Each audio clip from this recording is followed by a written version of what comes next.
know Ashley and I love a good boat. So does director do. Meg. We love boats, boats, and more boats. And birds. And birds, all the bees. Yeah.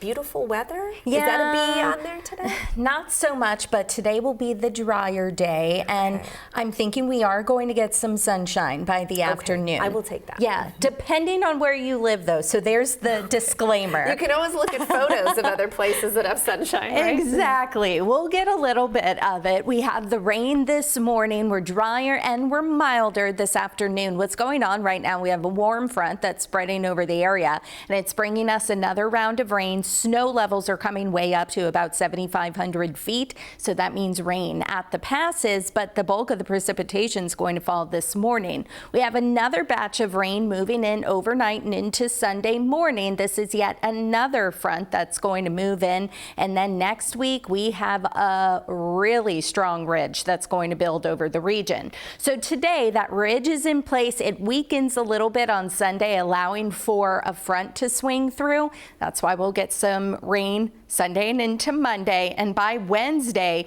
this ridge is just parked over the west coast all the way up into portions of Canada, and that's going to bring our temperatures way up. So the best chance to hit the lower 60s, some of you maybe today, depending on how much sunshine we see by the afternoon, but Tuesday, Wednesday into Thursday of next week, but Wednesday looks to be the warmest day.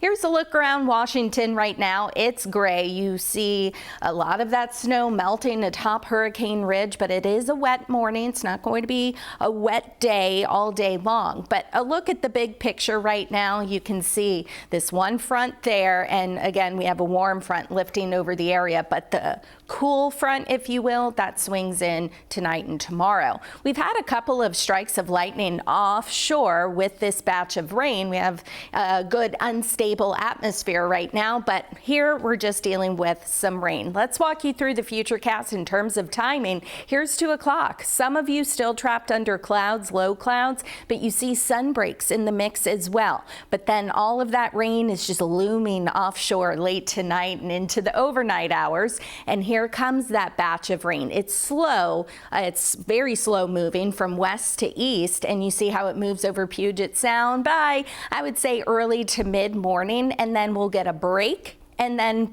just passing showers off and on throughout the day with sun breaks in the mix. But we're not done with the rain. Here comes the next round before that ridge begins to build. This is Monday morning for now. It looks as though we may have a wet commute on Monday, and it's also going to be rainy at times. In terms of how much rain we'll get through Monday night, potentially an additional 1/2 inch up to 1.5 inches for some spots. The coast will get the brunt of it and most of it, but you see up in the mountains, the passes at least, possibly 1/2 inch up to 1 inch of rain, not so much any snow, because again, our snow levels are going to be so high. But check this out. We could get a couple of light snow showers at the passes. Again, that's also mixed in with some rain. The best chance will be when our snow levels come down Sunday and into Monday, and then we're really drying things out for much of next week.